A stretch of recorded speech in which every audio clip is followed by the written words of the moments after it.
பணிமனைகளில் மாதக்கணக்கில் நிறுத்தி வைக்கப்பட்டிருக்கும் அரசு விரைவு போக்குவரத்து கழகத்தின் 202 புதிய பேருந்துகள் தீபாவளி பண்டிகைக்குள்ளாவது பயன்பாட்டிற்கு வராதா என்று பயணிகள் எதிர்பார்த்து காத்திருக்கின்றனர்.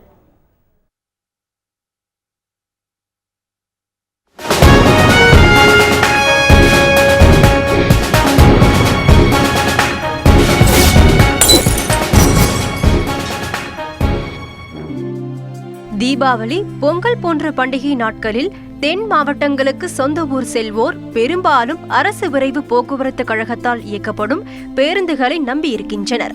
இந்த நிலையில் அரசு வாங்கியுள்ள 202 புதிய பேருந்துகள் 5 மாதங்களாக பணிமனையில் நிறுத்தி வைக்கப்பட்டுள்ளன. அரசிடம் இருந்து முறையான ஆணை வராததால் பேருந்துகளை இயக்க முடியாத நிலை ஏற்பட்டுள்ளதாக அதிகாரிகள் தரப்பில் காரணம் கூறப்படுகிறது என தொழிற்சங்கத்தினர் தெரிவிக்கின்றனர்.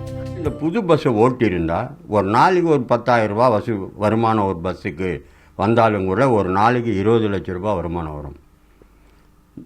அது எவ்வளோ பெரிய வருமானம். நடை இழப்பு இல்லாமல் பஸ்ஸு ஓடும், பிரேக் டவுன் இல்லாமல் வண்டி ஓடும். அதுக்கும் வழி இல்லாமல் வருமானமும் இல்லாமல் ஏற்கனவே நிதி நெருக்கடியில் போக்குவரத்து கழகங்கள் இருக்குது. இந்த சூழ்நிலையில் வர்ற வருமானத்தையும் கெடுத்துக்கிட்டு இந்த பஸ்ஸை நிற்க வச்சிருக்கிறதுல ஒரு லாபமும் இல்லை.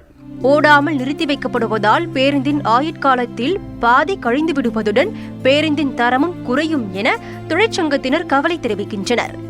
அந்த பேருந்துகள் வாங்கியதிலிருந்து 6 ஆண்டுகள் 6 லட்சம் கிலோமீட்டர் 7 ஆண்டுகள் பயன்பாட்டில் இருக்கும். இப்படி நிறுத்தி வைக்கப்பட்டிருப்பதால் சற்றேறக்குறைய ஒரு நாள் ஒன்றுக்கு 450 கிலோமீட்டர் அளவில் நிர்வாகம் தன்னுடைய கணக்கை சொல்லுகிறார்கள். 450 கிலோமீட்டர் என்று சொன்னால் ஒரு 21 மாதத்திற்கு அது நிற்கிற அந்த சூழ்நிலையை பார்த்தால் அதனுடைய ஆயுளில் 1/3 பங்கு முழுமையாக நின்ற காலத்தை கழித்திருக்கிறது. தீபாவளி பண்டிகையை முன்னிட்டாவது இந்த பேருந்துகள் இயக்கப்படுமா என்ற எதிர்பார்ப்பு ஏற்பட்டுள்ளது.